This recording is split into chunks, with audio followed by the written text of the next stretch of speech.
So, well, I have my, just to give you my things. If you want to try it out, this is my website. It's Santos from Lucas Santos.dev.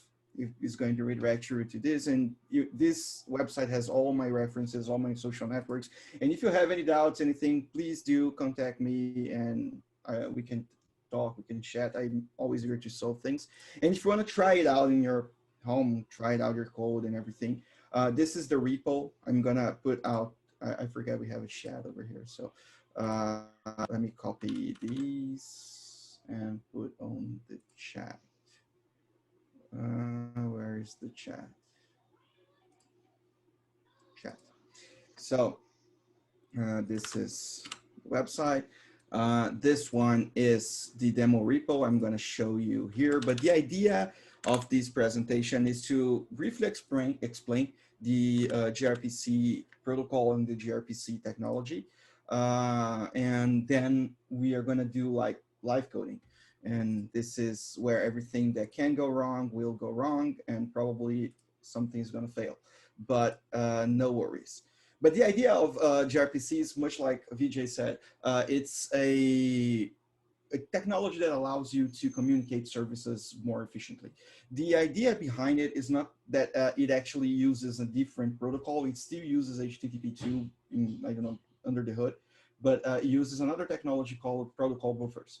So protocol buffers are a way to, you know, to create a contract between two parts. You actually code what your API is going to send and what your API is going to receive.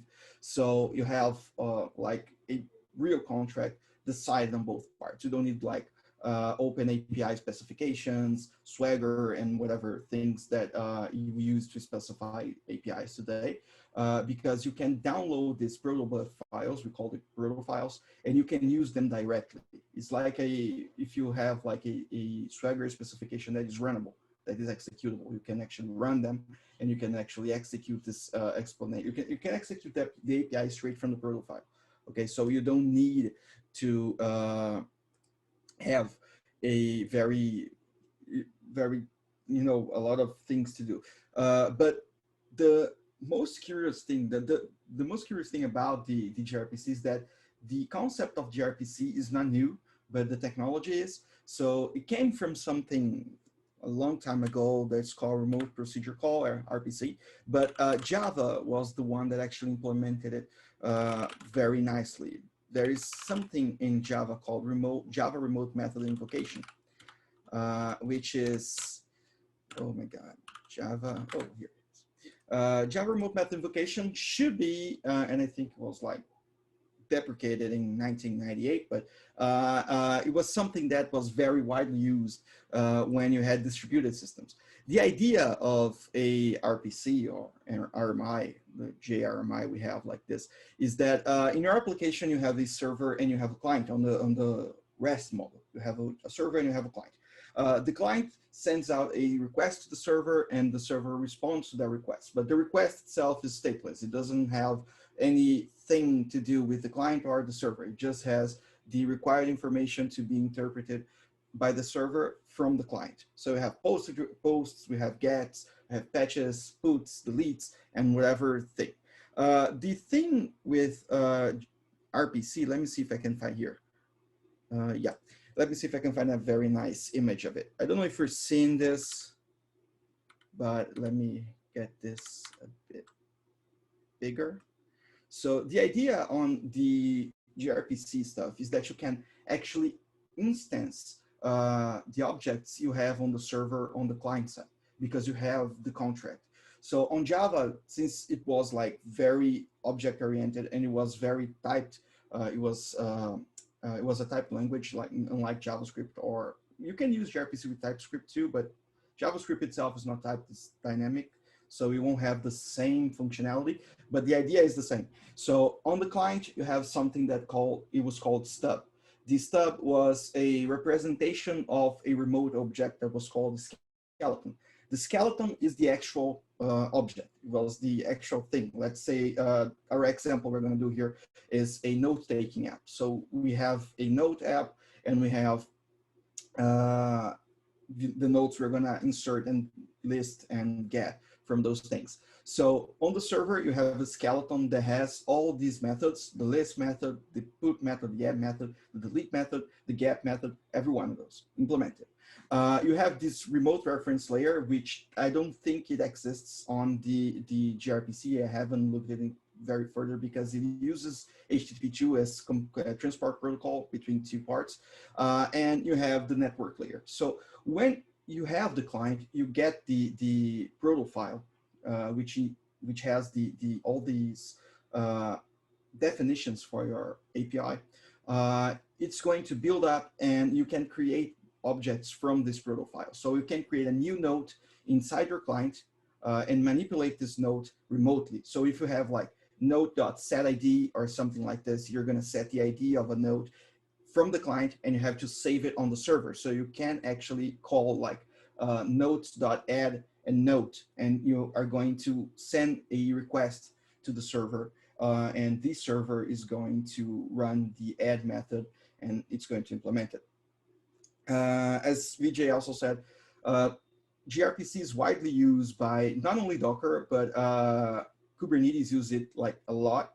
And Kada uses it like a lot. I don't know if you know Kada. Kada is a project from Kubernetes, actually from CNCF, that helps Kubernetes to scale based on events. So if you have like, let's say, I don't know if you're familiar with Kubernetes or not. I'm not going to be introducing Kubernetes here, but Kubernetes is the distributed application infrastructure. So if you have like several tons of applications, like thousands of applications inside Kubernetes, and you have to scale those applications based on like how many messages you have on a RabbitMQ queue, Kada can help you with that, because it can reads the RabbitMQ queue, and then it scales your applications based on this. And this communication between Kada and the RabbitMQ is done by something we call external scaler. And the external scaler is nothing but a gRPC interface implemented, because the way gRPC works, the way Protobuf works, actually Protobuf is the star of the show here. gRPC is just a method, but the way Protobuf works, it makes very, very easy for you to implement someone else's interfaces, because it is versioned into a Git repository. So you can only download this, I don't know, proto file, and you can compile this proto file, and you're good to go. And this is why Protobuf itself, I'm going to show you this also if we have time, but this is why Protobuf is something that is also used alone. So let's jump into the code. I think is going to be it's going to be more, it's going to be better for this. I created a new folder here with a gRPC demo. The only thing we're going to have to do is to install gRPC as dependency. So npm install gRPC. And if you want to check it out with Protobuf, the other thing we're going to need to install is another lib called Google Protobuf. I'm going to show you here. Let me increase the size of things. And as you can see, my CPU is very high because for some weird reason, Mac is not good for screen sharing and coding and all that stuff. My Mac is actually frying out. It's going to fly over here. So let me increase a little bit the size of this UI so you can all see it. But as you can see, I have two dependencies only. So it's Google Protobuf and gRPC. This is the only dependencies I need for everything I'm going to do. And basically what we're going to have is a file. Let me create this, this folder over here, this directory.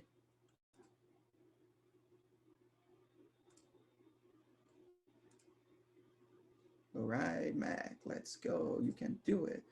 I believe in you. So as you can see, I have like 1,100% CPU being used. Let me close some stuff up so I can free up some CPU.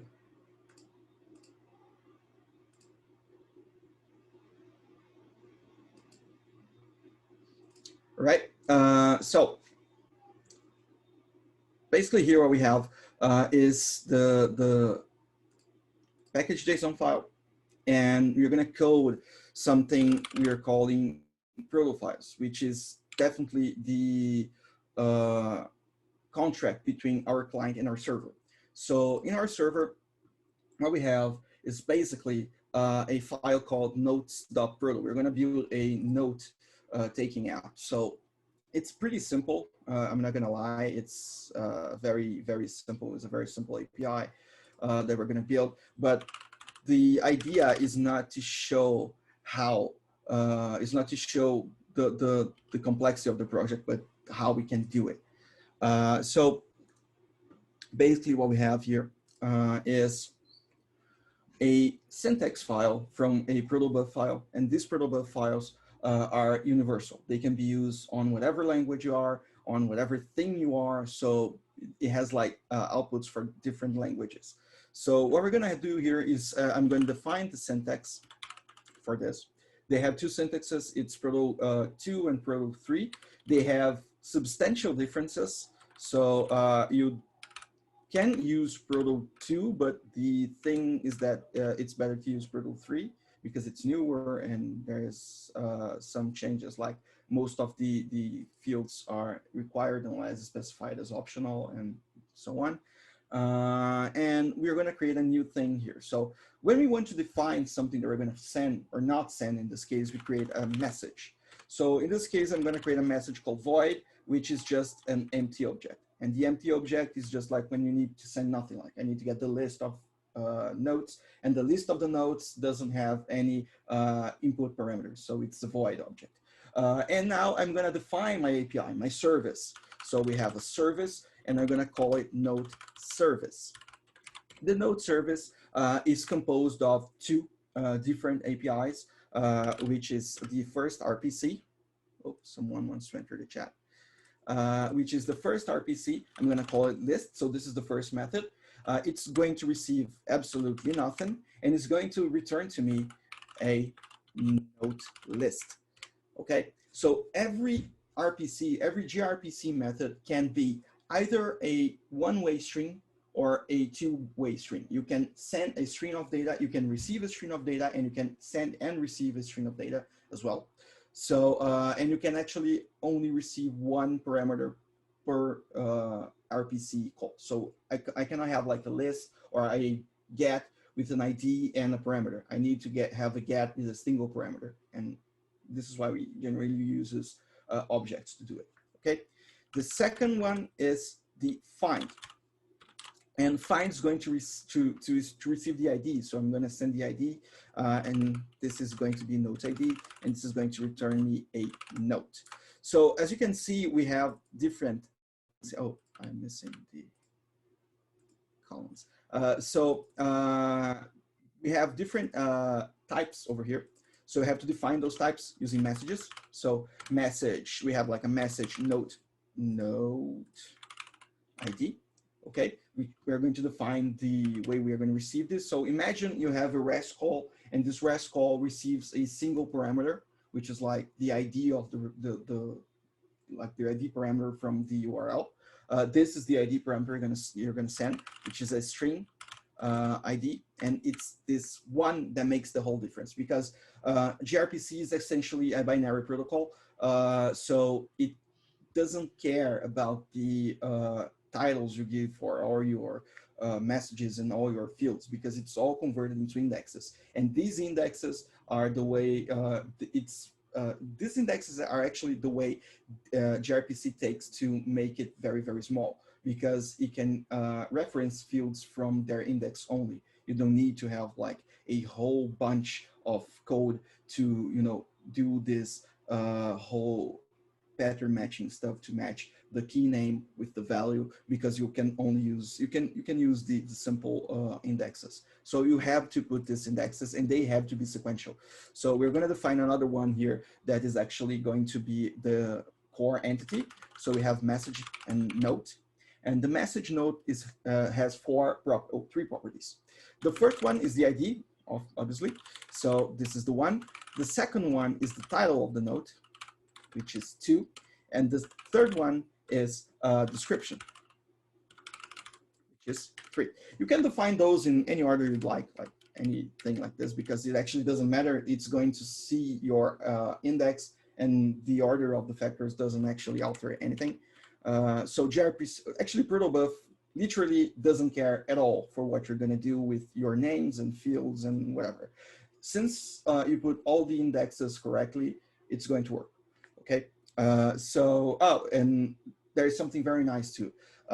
This is why indexes are very important. This is why indexes are very dumb, actually, because as you can see, all my nodes are strings. And if I send a title first instead of ID, it's going to set the title on my node because title is also a string.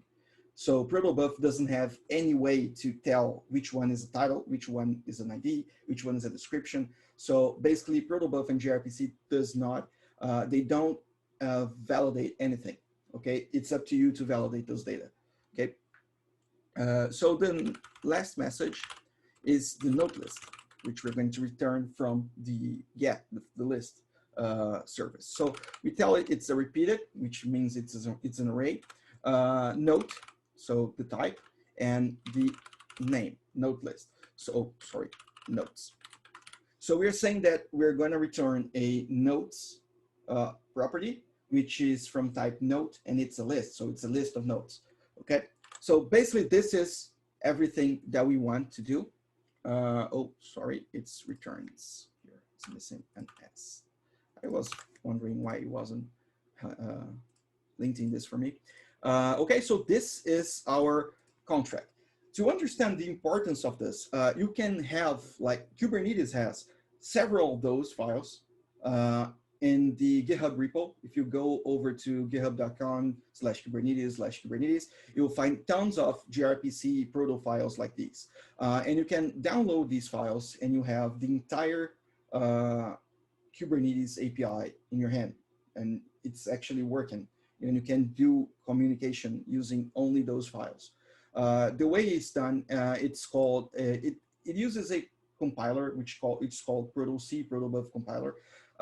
You have to install this in your machine. It's a binary. I already have this on my machine, but you can install it if you want to test it.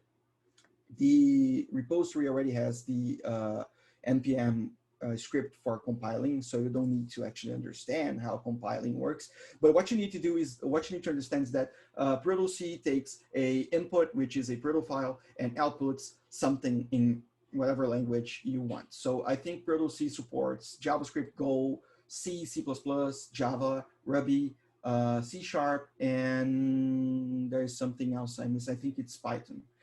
So you can output pre-generated code for all these languages in a single command. This is what I'm going to do here. So I'm going to see the, go on. Quick question. You're using Proto to generate like proxies, I guess, for these messages and services, right? And you mentioned C# for .NET, but that's .NET Core, right? Can you do that for .NET Framework? Let me check. Let me take a look, because I don't even know if I'm actually guessing C#. I know it is. So if it's C#, it's going to be .NET, and I know Core, but I've got a lot of legacy code .NET Framework, and yeah, I think it's for framework because Proto-C is pretty old. Let me get this Proto-C. Because that's a challenge I've been running into, is trying to figure out how to support gRPC in legacy .NET Framework servers and clients. Let me take a look here. Proto-C.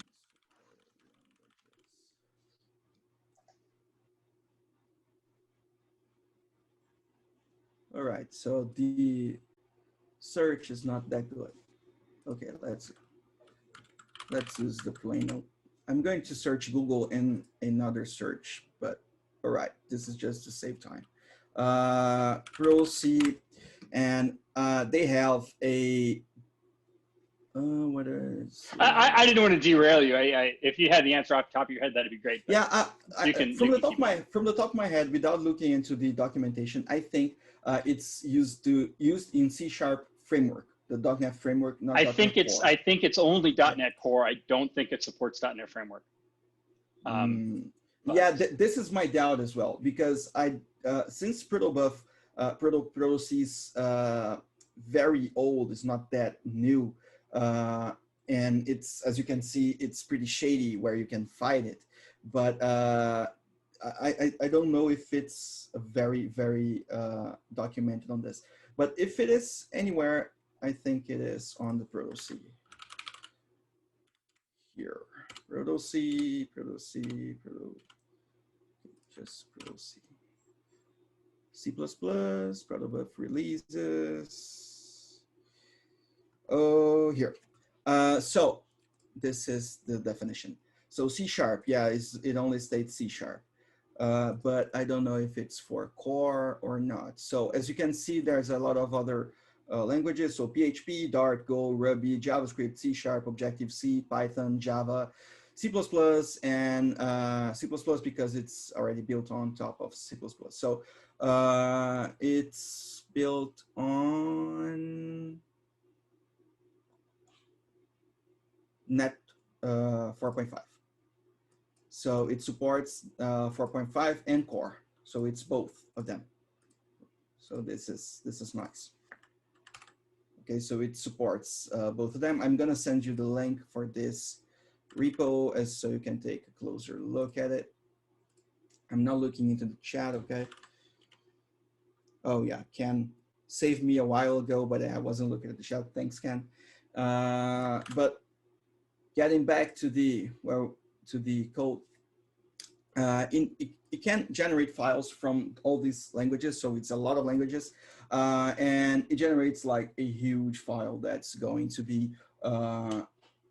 practically unreadable, basically, but you don't need to read it, you just need to use it. So the syntax always gets me because it's very complicated to just put on the command. I hope you're seeing this because I can't enlarge this text for some reason, but I am doing like this. I'm going to say to Protobuf that I need a JS output with some import styles. So basically what I want is to generate a common JS style output with a binary from proto dist. So basically it's going to generate a file on proto/dist, okay, from all the proto files inside the proto-dir. So I don't need this because I already have all the things, and it has like allow proto3 optional and so on. So I'm not going to use all these flags. I'm going to use the simplified version, which is basically JS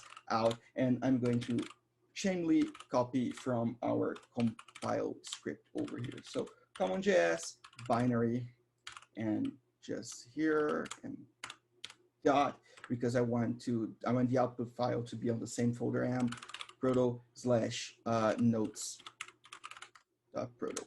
All right. So basically, this is what I'm going to do. I'm going to run.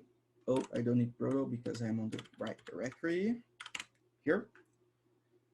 So as you can see, there is a new file here, notes_pb.js. And as you can see, it's pretty unreadable. And it has a huge disclaimer here, so you don't have to edit this file ever, okay? So every time you do any changes, every time you change your proto file here, you just need to run this command again, and it's going to regenerate the file with the following extensions and everything else. So let's use the Protobuf extension without gRPC so I can show you how this thing actually works. I'm going to create a new thing called Node.js. And as you can see here on the right side, the left side of my screen, there is an outline. And in the outline, I can check all the methods that we have. So basically, if you're going to just fold everything, and it's going to be like a lot of proto stuff. And when you get to this, you'll see that we have the void object that we generated on the proto file. We also have the node ID object we generated on the proto file, and we also have the node object we generated on the proto file over here. So if we expand this, we see that we have a more Java-like expression like set ID, get title, set title, get description, and set description, getters and setters. And we have a serialized binary thing. And it may not seem like it, but those three methods all belongs to this proto file, which to this proto property, which belongs to the node. Okay, so we can deserialize a binary and we can serialize something into binary format. So why is this useful? We can use Protobuf only besides from gRPC. gRPC is something that uses Protobuf, but Protobuf can be used alone, standalone. And the biggest use case is to serialize stuff from message queues. So as you can see, and I think you have already passed on these problems as well, when you have like a RabbitMQ queue or Kafka cluster or whatever, you are actively sending messages that have no schema. So you don't have any schema to send the message, and you can't actually take the schema off because it's not typed. So if you are using typed languages, that's okay. But if you're not using typed languages like Python or JavaScript, you are going to have a lot of problems when someone sends a message that's out of your desired format. So what you can do is that you can use Protobuf to standardize the communication between every service. You have a singular and a public proto file distribution. Every repository that's going to use this proto files, clone those proto files, they generate the compiled proto files for their extensions. And you can use these extensions to generate serialized objects, which you're gonna put in the queue. So basically what you're gonna do is serialize things into binary format, put them on a RabbitMQ queue or Kafka queue, and then you're going to deserialize this on the other side. Let's have a quick example over here. So basically what I'm going to do, I'm going to import this as Proto, and it's going to be required from NodeSPD. Okay, so basically this is everything I need to do. I'm going to create a new node. So I'm going to create like const node is well, it's the same as new proto.node. Okay, so you can actually pass on the parameters like ID, title, and description over here, but I don't like to do it because it's not very explicit what we're gonna do. So I'm gonna set the ID. So node.set ID, and we set the ID as like, I don't know, something. Then node.set title, set it to title, and it's going to be simple things.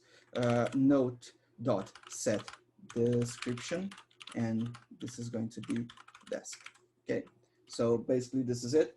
And when I get to Node and log it, right? So let me go to the larger terminal, and let's go to Proto, and let's execute the Node.js. As you can see, this is not an array. This is not anything. You can't say anything. You can only see the array of parameters I have because it's indexed. So I can actually create a serialized node. So serialized node, and say that this is the serialized binary. So this is the serialized version of my node, which is a typed array filled with beautiful bytes, right? So this is the same thing as our node. So we can actually get stuff if we do like node dot, right? My cursor is here. So node.get ID, if I run this, I'm gonna get like something here. Literally, I'm getting something. So Node.js, as you can see, node something. Okay, so I can get, it's an object. It's something that it's you can interact with. So imagine this is going to be sent out to a queue like RabbitMQ or Kafka or whatever. On the other side, this the other application that's going to receive this queue message is going to unserialize it. It's going to deserialize this object. Deserialize it. It's going to be a proto.node.deserialize binary from the serialized node. Okay, and now we can log it as a simple node and then get ID. So hopefully, if everything works as expected, we should have this. Okay, so basically you have the same object into two parts, and you don't need to worry about what the communication channel is, because Protobuf is basically binary. So it's simple, it's easy to use, and you can use it in other projects other than gRPC itself. Okay, so this was nothing. I wasn't expecting to do this demo on Protobuf itself, but something that's very interesting and something that I never had when I was learning gRPC or Protobuf, because no one actually talks about Protobuf in standalone mode, just mixed with gRPC and other technologies, because it's the way it's meant to be used.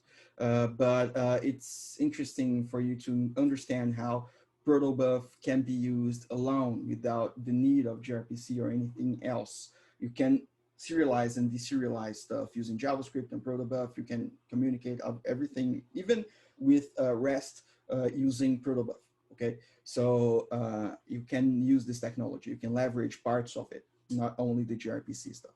So let's jump on to the real part. So basically, I'm going to write a server and a client. The idea is that we're going to have a server, and we're going to communicate the client with the server.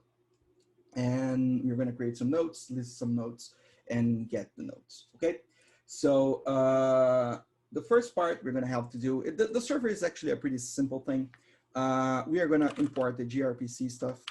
So gRPC, so it's require gRPC, and you're going to load the definition. Okay, the definition I'm going to load here is deprecated in the current version. You can use another version of the same load method, but it's more complex to explain. But in the official documentation, you'll find the new version. So use this new version.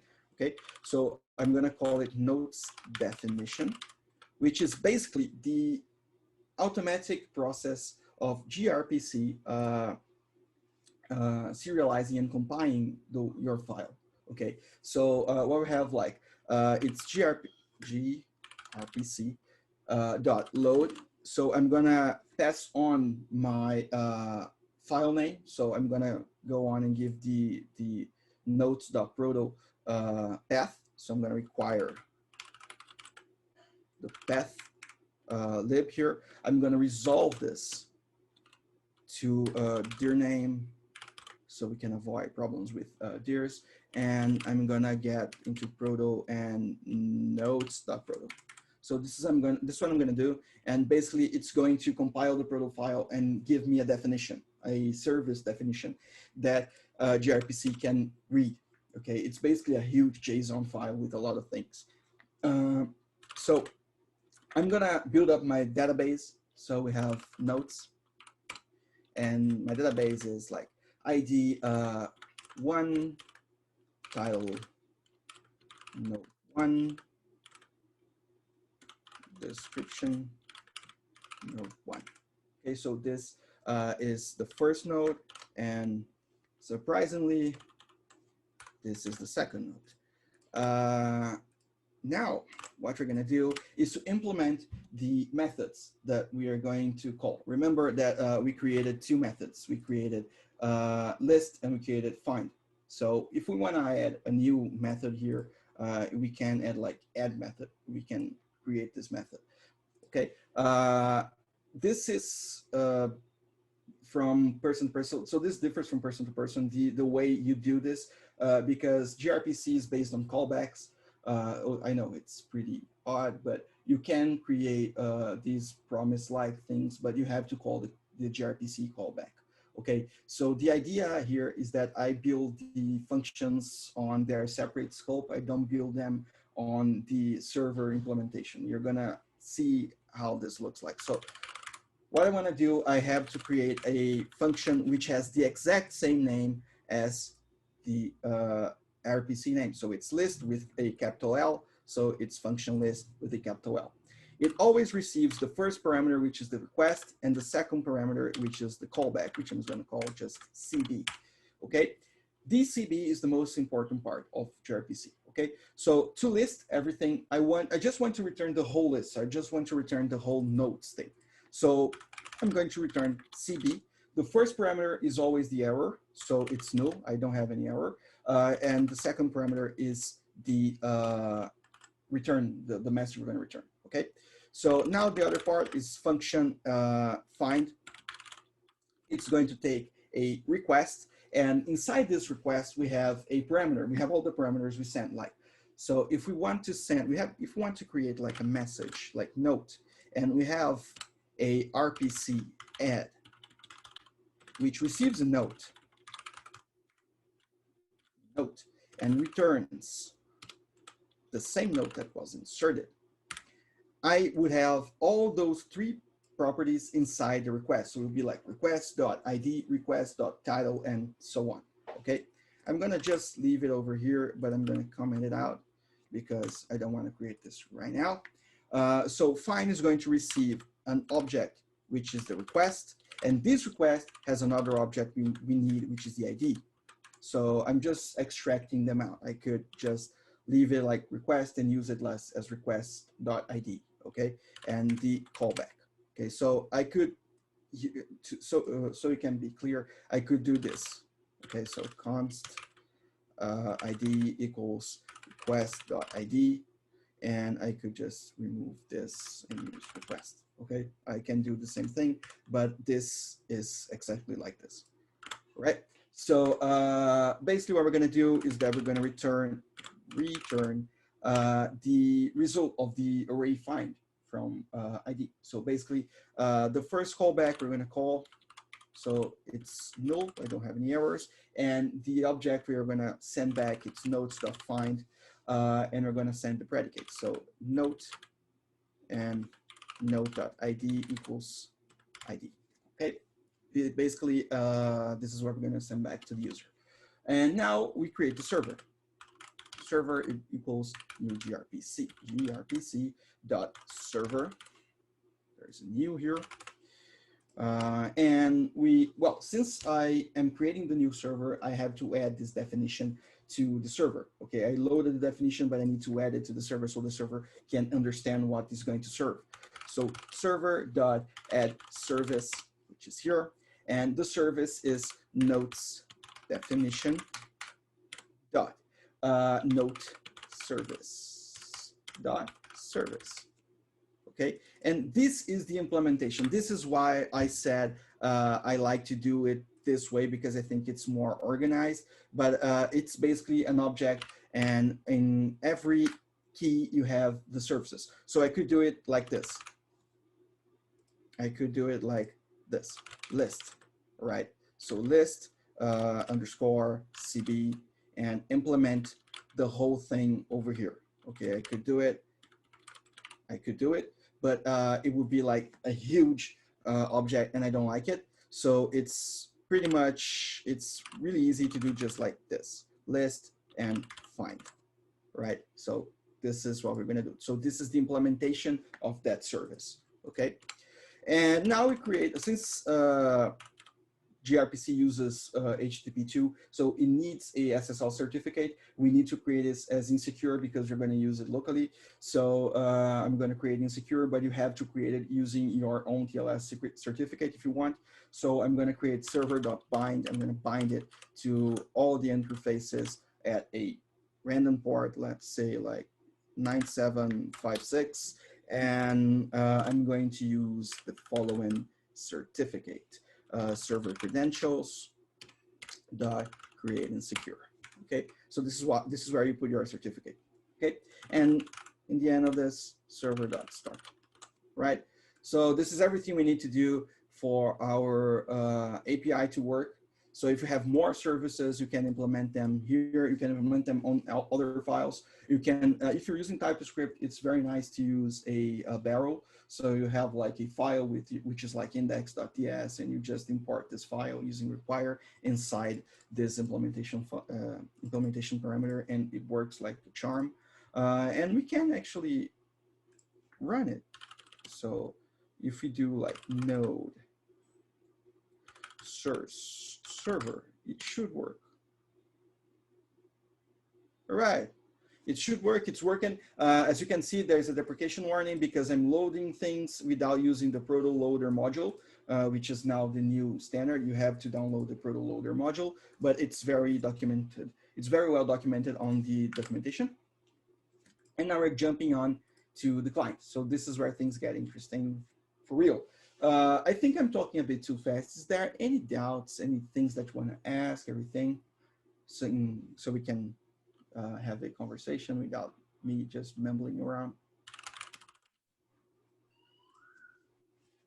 Does anyone have any questions? All right, then. Or either is everyone understanding everything or no one is understanding nothing. So basically, this is the idea. Thanks, Robbie. He is leaving to make another meeting. I hope to see you all again. So let's continue to the client part. So the client part, what we're going to do is that we're going to call them these two methods. And this is how gRPC actually differs from REST. And this is why a lot of people don't like it. And this is why a lot of people actually love it.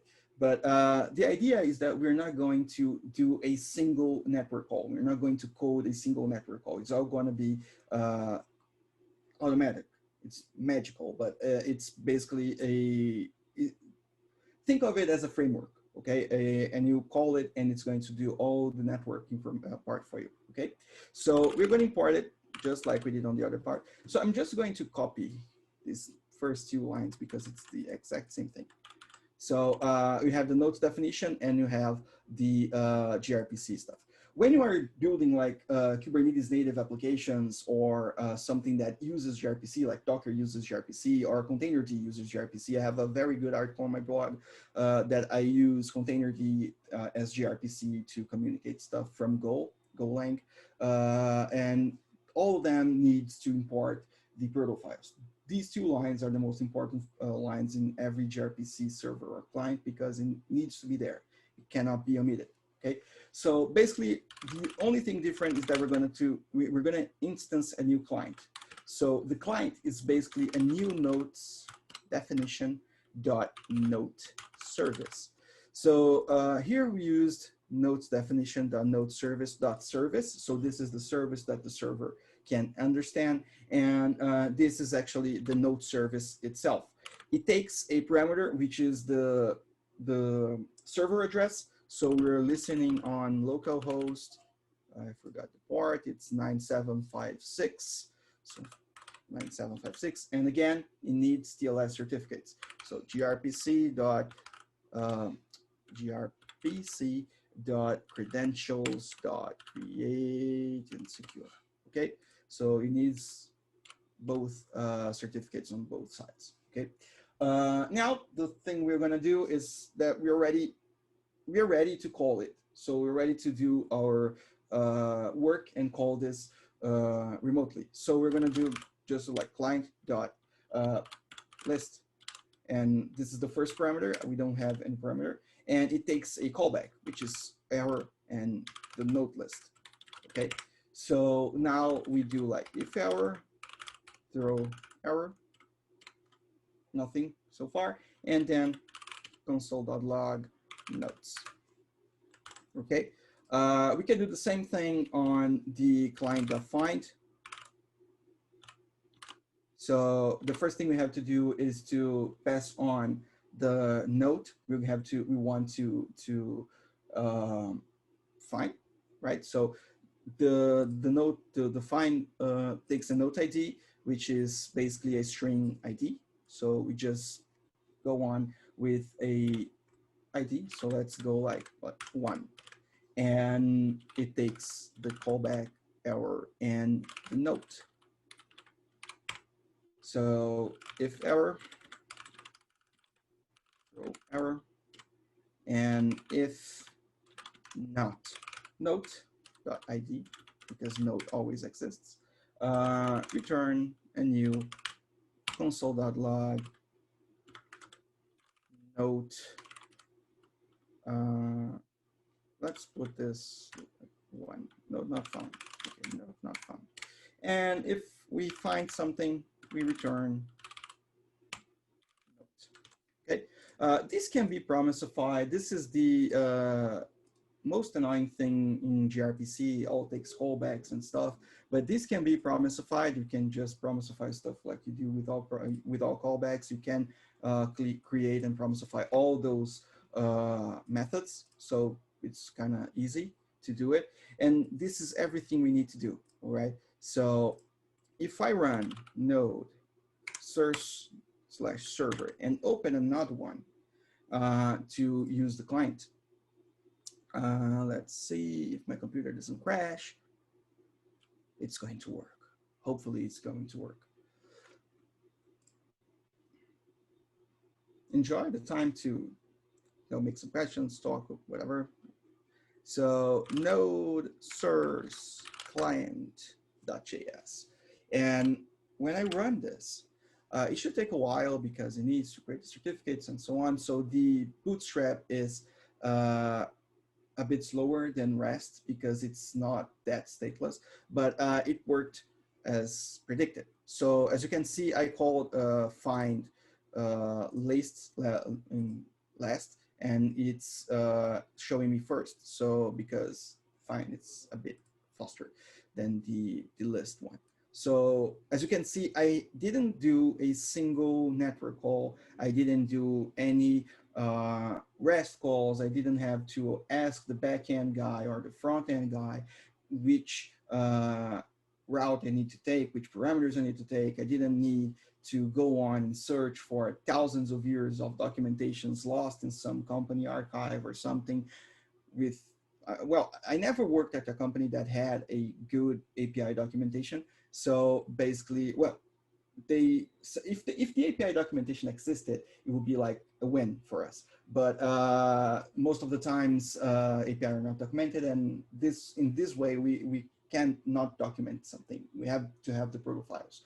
So gRPC is self-documented in a lot of quotes, okay? Because you need to have the proto files, and without the proto files, it doesn't work. So all APIs are self-documented, and the documentation generates the APIs. So this is basically the good stuff. The bad stuff, which is it uses callbacks, but it can be very easily avoided. You can do like any promisify function on client.list to take a sync function and return a promise. This is no problem. The only problem with this is that you're going to create like a middleware service among your gRPC and your actual use. You have to like facade. But it's pretty simple. And the other annoying stuff from gRPC is that it has a outstanding documentation for Go, Java, and C++. But for all other languages, they are very poorly documented. JavaScript is very okay with the documentation and languages and tooling, but it's kind of weird because there is a lot of tooling for the same stuff. So there is actually a very good article. I don't know if I can find it again, but it's called The Weird World of gRPC Tooling on Node.js. It's a 3-part article from someone that I don't remember the name, which is on Medium. And he explains all the weird stuff that goes on gRPC tooling for Node, because gRPC wasn't actually intended to be working with dynamic languages like this, despite having the official, libs. But people started saying like, well, man, this sucks, so I'm gonna build my own. And like everything we do on Node, there's like 5,000 packages to do the same stuff. So this is the weird part, but stick to the official ones and you're gonna be okay. Okay, so the other one is the Protobuf Js, which is a very good lib that is developed by community and supports TypeScript. So you can use TypeScript with gRPC. Is a bit more complex, but it can be used. It generates, when you build the proto-C thing, it generates a nodes underscore pb.js and a DTS definition for it. So you have IntelliSense, you have everything on your servers to do it. So it's pretty nice. And it kind of gives the sensation to be programming on a typed language or in doing things like object-oriented programming and so on. So it's pretty nice. And this is actually everything I had to show you. It's pretty simple. I told you about it. but the idea was to be simple. The other stuff I'm going to do is I'm going to implement the add function here. So as you can see, we're going to add a new node. So function add, it's going to take the request. I'm not going to use all this thing because it's a lot of properties. So CB, so I'm going to just get the node. So const ID, title, and desk. So description equals request. So I'm going to extract those. I'm going to have like nodes.push a new node, which is ID, title, and description, like this. And I am going to return, I'm just going to get the CB node. And I am going to get I'm just going to return the object itself. Okay, so ID, title. Let's see if this works. This is completely something that I haven't tested yet. All right, so client dot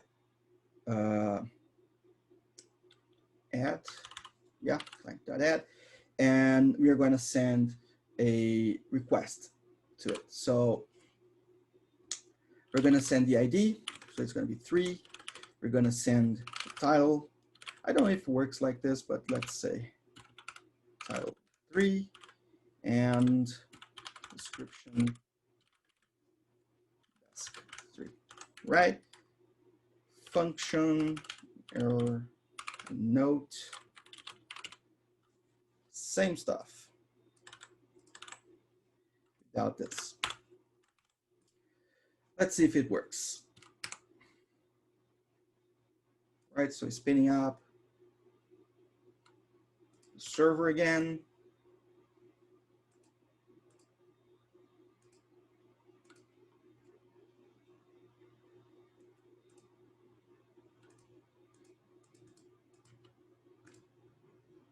All right, so the server is,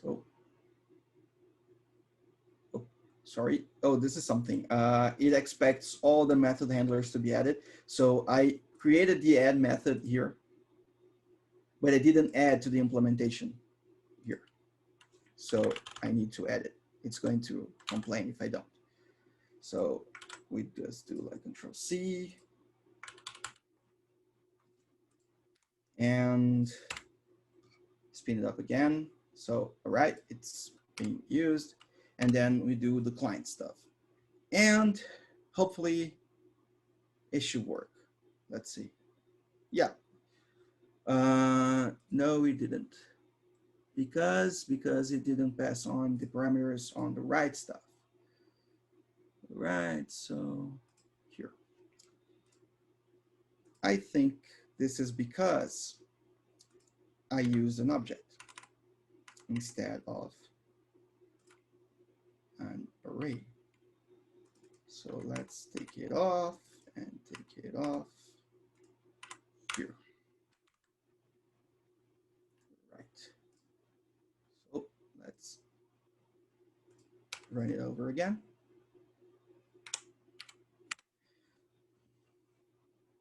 All right, so it doesn't work like this. It's clearly, as I said, something's going to go wrong, and it's going to probably be on a live coding session. Okay, so this is something very nice. A string object, no array expected, probably. Oh,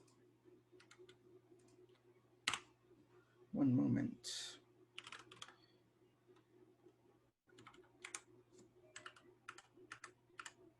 Come on, Mac, help me out over here.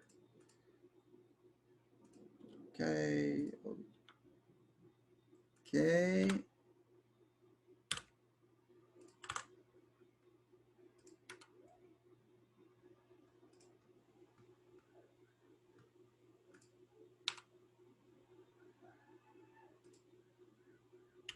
No.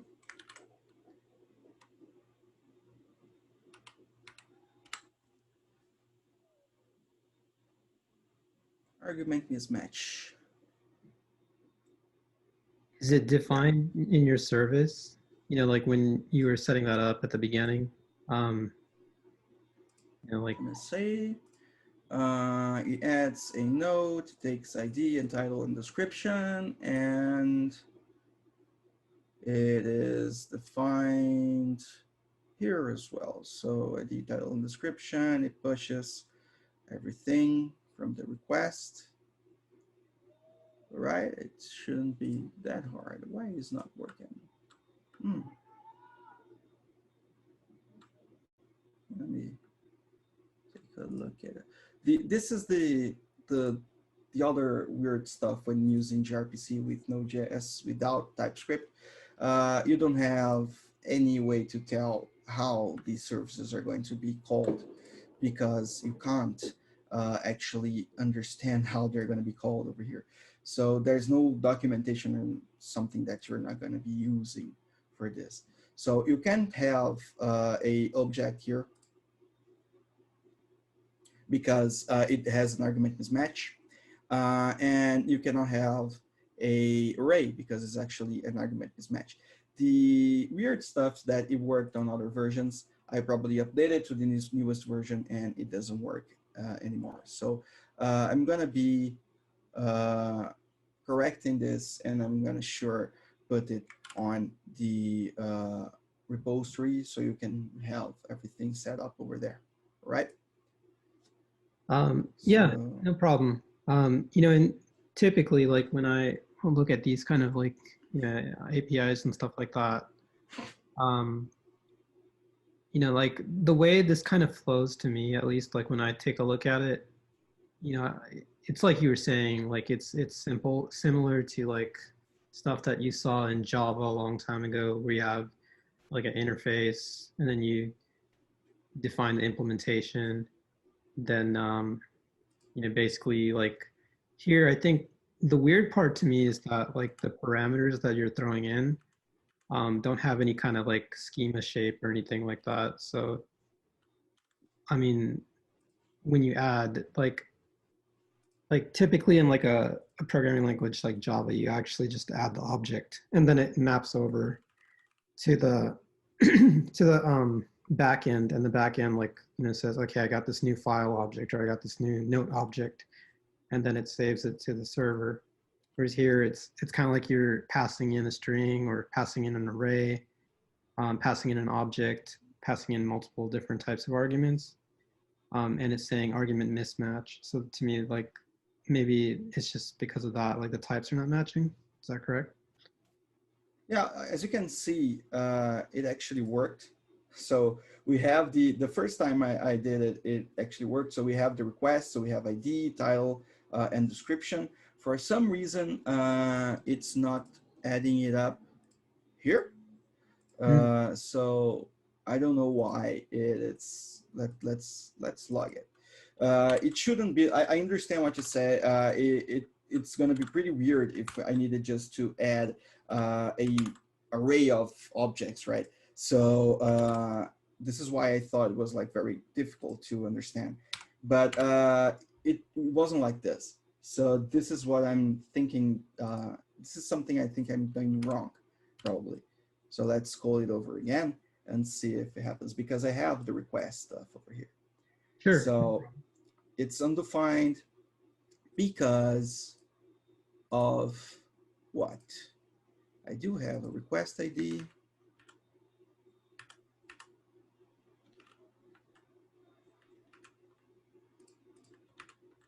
Okay, so a request ID over here, and we have server unary call. Oh, okay. I did something bad. The request, I forgot about it. So this is important.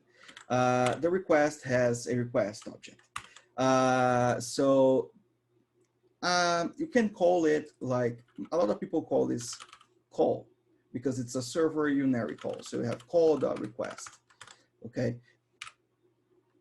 Request here.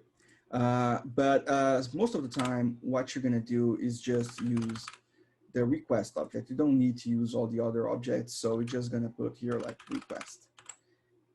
And I think this is where the issue was lying on, because I forgot this inner request object.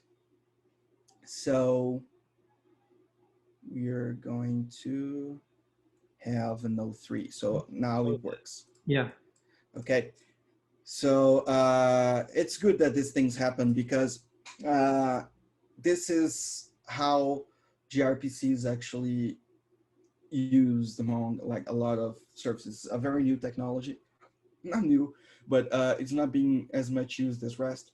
So it has little to documentation in a lot of languages. It has a complete documentation for C++ and Go, because it was built by Google, but it doesn't have, gRPC is built on C++, so Protobuf is built on C++ as well, but it doesn't have a very good documentation on Java or JS or whatever. So sometimes it gets stuck in some of those things. But the cool stuff is that you don't need to have, you don't have much to be stuck on, because it doesn't do much more than this. So you don't have like a lot of things. And if you have like any doubts on the Protobuf syntax and stuff, now it's another matter. So it's on Protobuf and not gRPC itself. So it's way easier to find the syntax and the whole Protobuf documentation and where to look up to. Excellent. Anyone have any questions so far?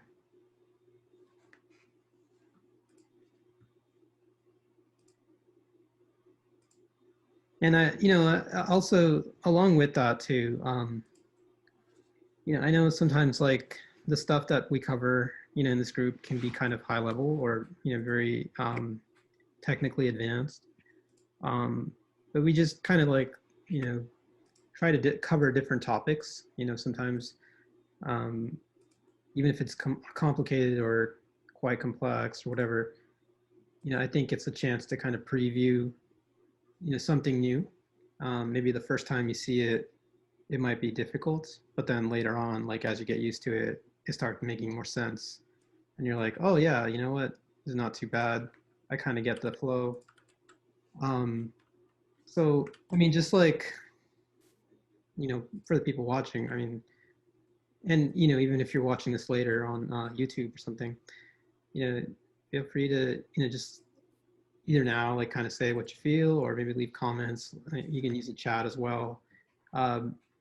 Maybe not all of you may be using gRPC like for your job, but it's still like a good thing to kind of know about if you're, interested in web development and you want to experiment around. I think part of the thing that we as web developers do is, we build for our job, but then we also tinker around a lot too, just to understand like new dynamics and things like that, so that if we have a chance to kind of work on something new at the job or propose something new, we can talk about like, the new findings that we have, as well as compare it to maybe like older stuff that we were doing, and maybe there's a better way of doing it, or maybe, like you tinker around with something and you find like maybe it's not for you at all, so you could come to that conclusion as well. So yeah, and I think the good stuff on gRPC, something that some people always ask me about, it's that is gRPC more performatic? What about the performance stuff? Now that we have HTTP2, when gRPC was invented, it used Speedy, SPDY, and it wasn't actually the first implementation of HTTP2, and it was like several times faster than HTTP 1.1. And now this speed is not the thing that makes gRPC stands up, because gRPC is based on HTTP2, so any REST request that you do on HTTP2 should be almost as fast as gRPC. gRPC is slightly faster, but it's still way faster than HTTP 1.1 with no keep alive connections.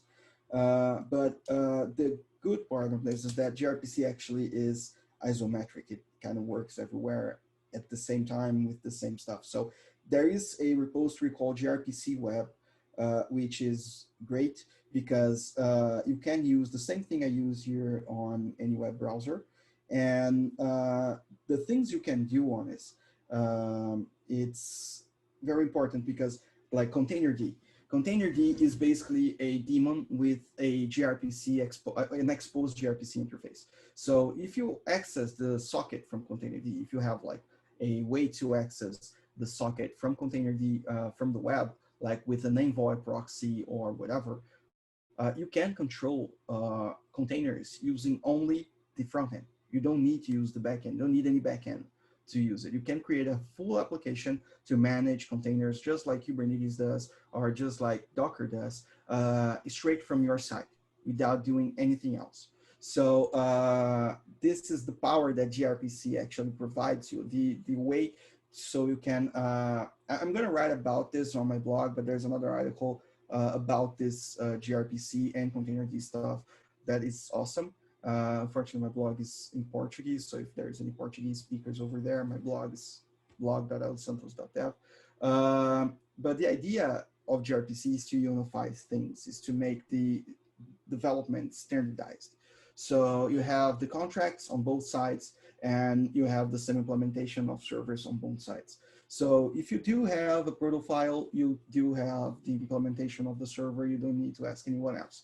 So this is how gRPC, in my opinion, is better than REST in most cases. But I recognize that gRPC might not be the best solution for whatever you're going through right now on your company or on your enterprise application, because it cannot be, it's not very easy to understand or to learn, and doesn't have like a lot of docs, and you're gonna have like to, it's kind of the you know, something outside of the comfort zone of everyone that's using REST right now, but it's worth it. I promise. It's kind of like, it's worth the wait, it's worth the job, and it makes like a very, it makes very easy to develop front end and back end applications, even distributed applications. If you want to distribute it to like a huge team or a huge company, you can just distribute the proto files. You don't need to document anything. It's pretty nice. I was going to ask, you know, like, what are some companies using gRPC, including the company you're at? And like, what are some or examples you could show us? Docker uses a lot. Google uses it a lot. Actually, Google invented it. Let me see other one that uses. I think Palantir is actually using too. Facebook uses it as well. Mostly for internal communication, like internal service-to-service communication inside the Kubernetes cluster or something like this. Netflix definitely uses it. Basically, every company that deals with containers in the flesh, like deal with creating containers and generating and managing containers themselves, they use gRPC because it's the easiest way to integrate different systems. So Microsoft uses it like a lot. I'm working on a Kata add-on for CNCF right now that we are going to use. We are actually using the external scalar interface that Kata provides as a gRPC interface. Uber uses it a lot too, because if I am not wrong, I think Uber is trying to solve one of the other problems that gRPC has. Actually, Protobuf has the libs. So you can import protobufs from proto files from other proto files, like we do on Node modules. So you can import like a definition. Google has a lot of definitions. You can download these definitions and import those definitions, much like we do on Go or Java or whatever. Sure. The problem is that they don't have any package manager for this. So you have to download all the files manually, or using make files, or using, I don't know, bash scripts, which is weird and bad, because if someone updates the file, you won't ever know that the file was updated, because there's no version, and the Protobuf was not built to be version or to be a module. So Uber is trying to solve this problem by creating something like an npm for Protobuf, but due to the nature of Protobuf, it's already spread out in like several tons of repositories. So you can't use a package JSON file because no one has it. So you have to rely on commit hashes or checksums and so on. And this is very complicated. So this is something that well, if you're a Node.js developer and you're looking for possibilities to expand the ecosystem and create something very nice, that there is a hole in the gRPC community that lacks tooling for Node.js and JavaScript in general.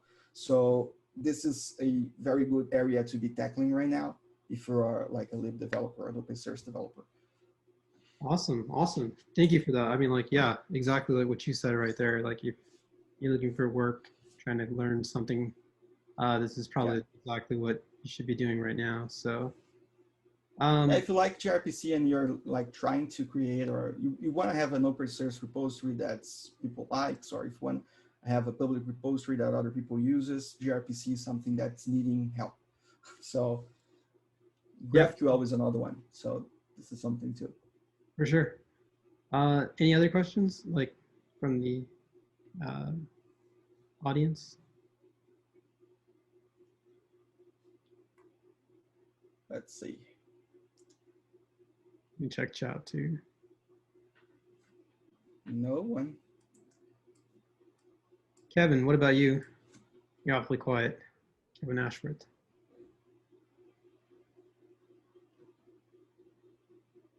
Got a thank you from Downson. We got a lot of thank yous actually today, so that's good. I think probably also glad you all liked it. Yeah, good presentation. Definitely, I liked the simplicity of it. Like explaining about like the beginning part, creating the service, then building out like thank you. The implementation.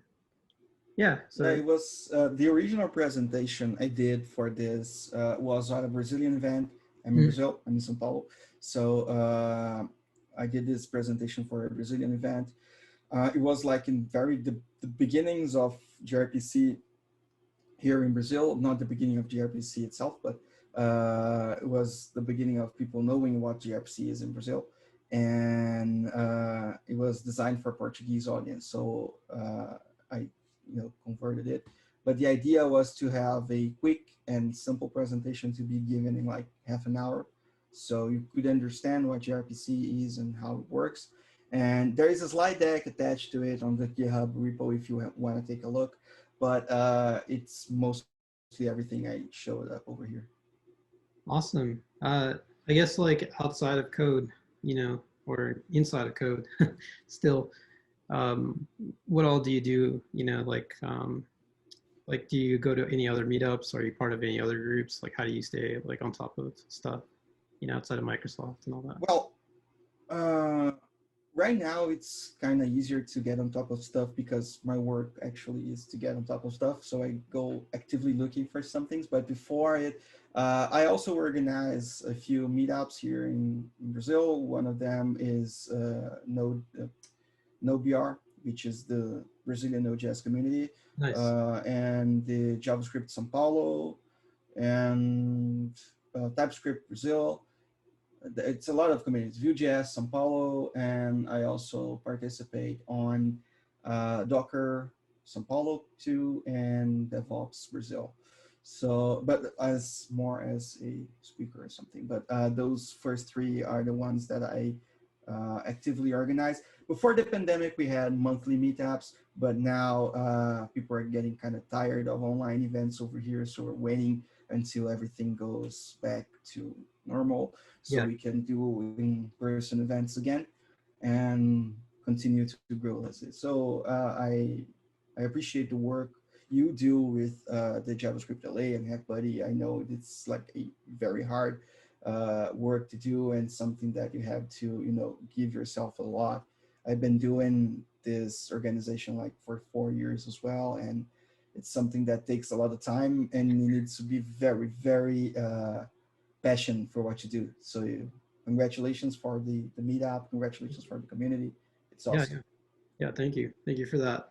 And I hope you know, I hope we can kind of visit your group without language Sure. being too much of a barrier. I mean, you know, maybe we can try to find somebody who knows a little bit of Portuguese and can help out. We can have a translator. We can have like Yeah. what we did on the first TypeScript Brazil meetup. We brought one of the TypeScript developers was in Brazil for a conference, and he agreed to join us. So it was like the best of everything we had, and he joined us, and I was like the translator. So he was talking in English, I was trying to translate in Portuguese in like real time. It was working, but it was definitely an experience. So it would be very nice to have like a multiple meetup like JavaScript São Paulo and JavaScript LA. It would be awesome. I Yeah. would love to do it. Yeah. We can talk about that for sure. Like outside of this. Yeah. Definitely down. And I didn't answer your question, right? How do I get up on top of those stuff?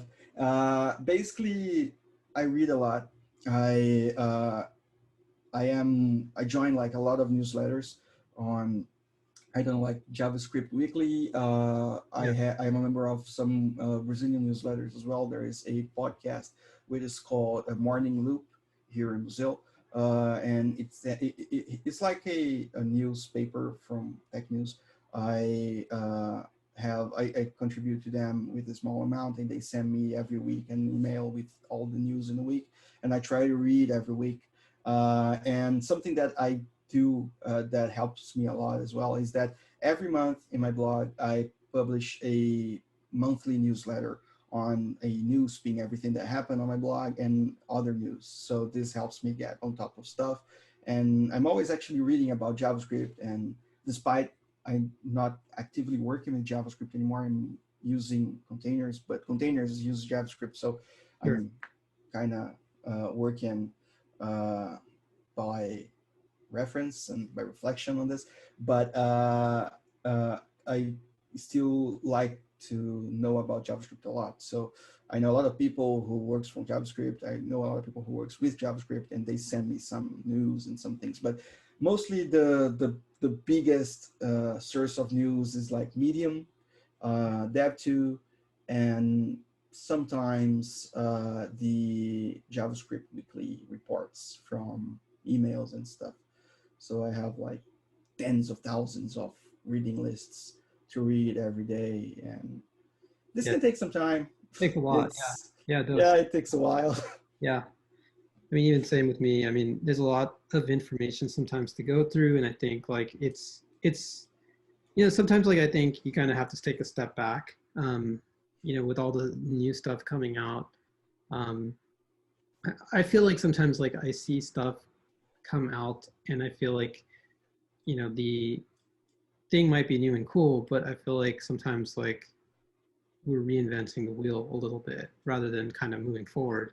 It's just like, hey, this is a new way of doing the same thing we've been doing, you know, like 10 other times. And so you get Yeah, to the point where it's like, okay, maybe I need to kind of like step back and like just think like, okay, do I really need to, you know, do this? Or can I kind of like put it on the back burner and then can I proceed with what I'm still doing? Because I feel like, you know, the way I'm going, like the directions that I'm going, like for example, React, right? Like there's a lot of new stuff coming out in React, but you know, like the old stuff still kind of works just as good. And sometimes like you just want to get like, you know, a consistent project finished rather than like re-break it over and over and over again. Um, and then just kind of like make everybody else on your team sort of unhappy. So you kind of have to find that balance, I think. yeah, I had the same problem with React as well. I worked on a company where we built a project with React from the ground up. It was 2017 about, and now the company still exists. It grew like a lot, but I'm not in the company anymore. and the other developers had to support the same project. The same developers that were with me, they are still there, so it's not a new team.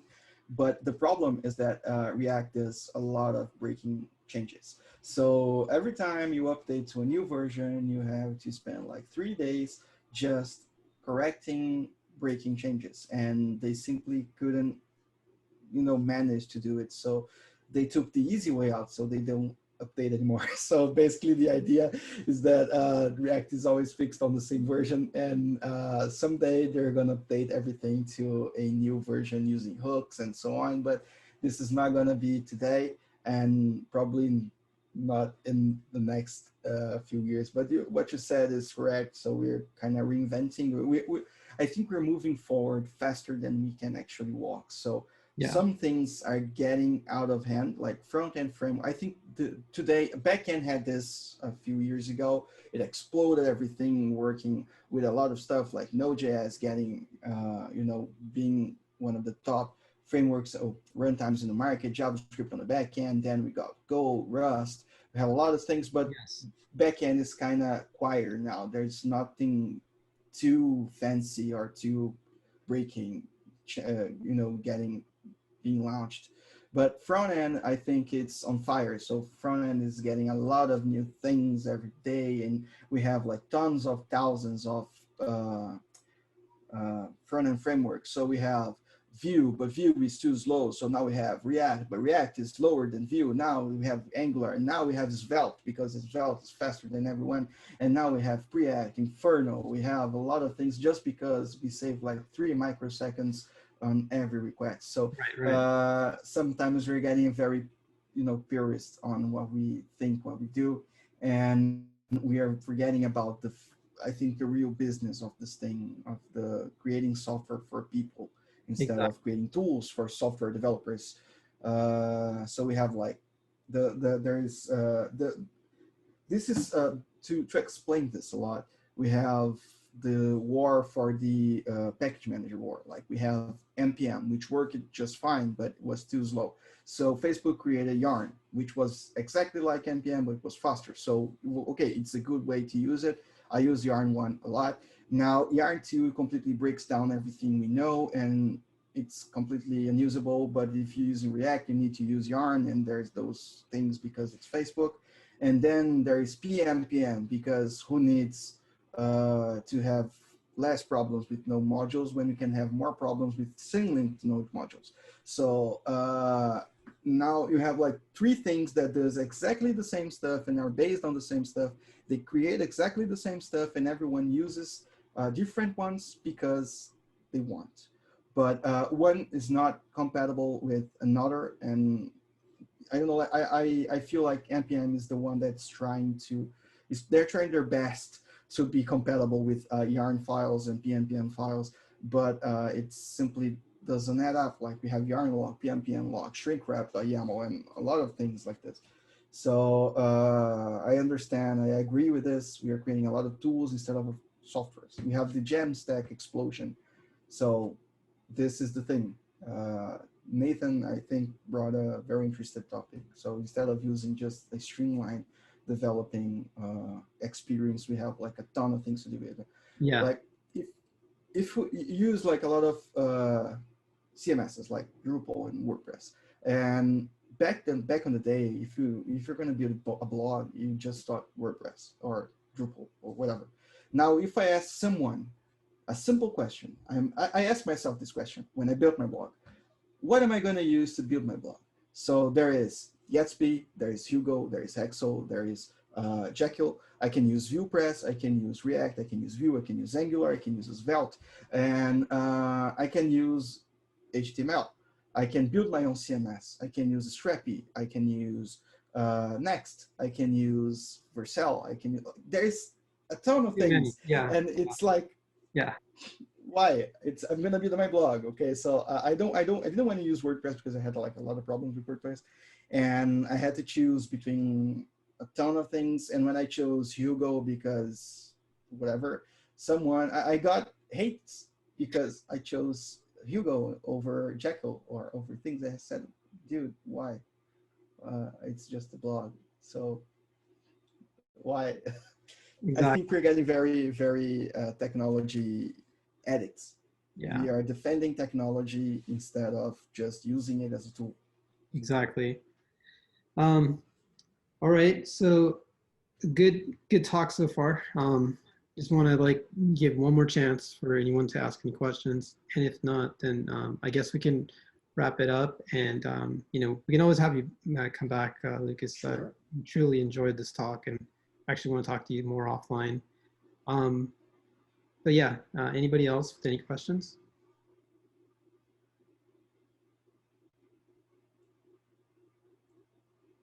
Go on. You're asking too much. Like I said, you're getting a lot of thank yous. I think it's cool that everybody's like, you know, on the same page. And yeah, like I said to you too, I think the presentation was great. I think it was pretty straightforward. So Thank you. yeah, you know, anything that maybe in the future you want to like continue to keep us in the loop on, update, you know, I'll reach out to you myself, and then we can talk about like future stuff.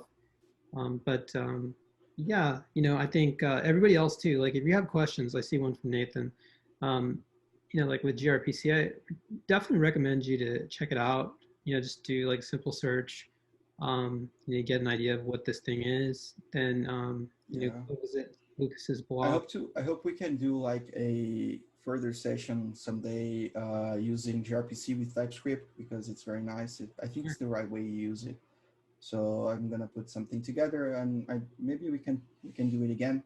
There is a lot of other things like I think I said when we talked about on this about Azure monitoring for containers and how we can monitor containers from Prometheus and so on. If you have container stuff using JavaScript, creating Prometheus exporters with JavaScript and Node.js, it's very cool. Yeah, that sounds actually really interesting. I'd love to see the container side for that. Yeah, especially. gRPC on Twitch stream. Yeah, we get a question here. Let me see. I don't watch a lot of streams, but there's I don't know if, no, I don't think there's anyone actually using gRPC itself, but there's a guy that it works with me. It's called Aaron Schlesinger. I think his Twitch handle is Arschles. I think it's like this. He puts like daily lives with Go, but he uses gRPC a lot, and he fiddles around with Kubernetes and Kubernetes natives applications a lot. So Kubernetes and Docker containers in general uses gRPC a lot. So yeah. So basically, maybe he is the best choice to go to because he codes Go and on a daily basis, like almost every day. So he's very nice, and he's worked with me on this project. The things are happening. Yep, that's him talking, by the way. I just had the channel open. Oh yeah. Yeah. Yeah, really cool. And actually, that makes me think, you know, is this, you're working with some pretty cool people, I'm pretty sure. So, you know, like, do you, maybe if you could later, like, send me some links, like, further links of people that you follow, that'd be really great, you know, just because Sure. I know the community loves to, you know, check out, like, some of these, you know, cool bloggers, cool Twitchers, you know, even YouTubers. Yeah, sure thing. I'm obligation to just I don't know many Twitch streamers or YouTubers because video is not my thing. So I like to read a lot. So mostly I most like to read. I am probably going to create a new YouTube channel sometime this year, but I need to, you know, there is a lot of things going on. I need to just focus on some things. Yeah. Otherwise, I'm not going to finish anything. Of course, of course. All right. Yeah. Well, thank you all for the feedback. If you want to talk to me offline, I'll just give you my LinkedIn so you all can follow me there. and if you also want to take the time while I'm typing my own stuff out to share your LinkedIn on the chat, feel free to do that. And we can all connect afterwards. There is a Discord for this group. If you go to the website, and I'll just put it here, javascriptla.net, there's a link to our Slack and to our Discord channel. And I look at Discord pretty much every day. So if you want to message me there, you can do that. A lot of times I will work with people, outside of, these meetup video calls, right? Like outside of Zoom calls. I'll work with people on open source stuff and projects. And so one that I'm doing right now is something called Team Hack. And some of you may have heard of it. But basically, it's just a simple website, that talks about open source projects with the group. And so, if you are interested in learning how to like code with other people and, kind of build projects together, you can visit this link, teamhack.org. We have a GitHub. We have a Twitch channel, which we are experimenting around with. And so if you want to build things with us, we're doing things like, looking at how to build like, our own business dashboards, portfolios, like a chat app. One that we were thinking of doing, for the next month was something kind of like a stock app where, it kind of watches stocks and, you can create like a custom watch list and you can like research like information. Something kind of cool, gets you a chance to like play around with some JavaScript libraries as well as like do stuff on the back end. So, for some of you, I think, who are interested in, finding work or even like improving like your own position at work, doing open source coding is like a really good way to kind of, upgrade your skills and then meet some cool people and work professionally. And I think, if you do that for quite a while, then it kind of becomes really easy, to go to the pro level, right? Maybe you could contribute to like a pro open source community, like maybe Docker or Node.js or something like that, once you understand like the basics. So I encourage everybody to link in with me, to chat with me either on Discord or Slack. And then, if you want to do some open source coding, that's what I'm currently doing. That's why, like, I haven't really been doing the YouTube thing, just like Lucas, other than putting videos up recently. But more of that should come with time. Like, I want to give my attention first to kind of just getting better at coding. And then from there, like, start sharing some of that stuff that I do on video with YouTube and Twitch. Hope that makes sense to everybody. Yeah, one more question here from Luca. Yeah, how long have you been working with gRPC? Yeah, I didn't mention that, but I worked it for the past, I worked with it actively in the past 2 years. In the past year, no, 3 years. In the past year, I worked it sporadically, like sometimes, and just stopping by. And now today, as of today, I not actively working with it, but I'm using it a lot on other projects, but not actively doing gRPC servers or gRPC clients, and not the JavaScript as well.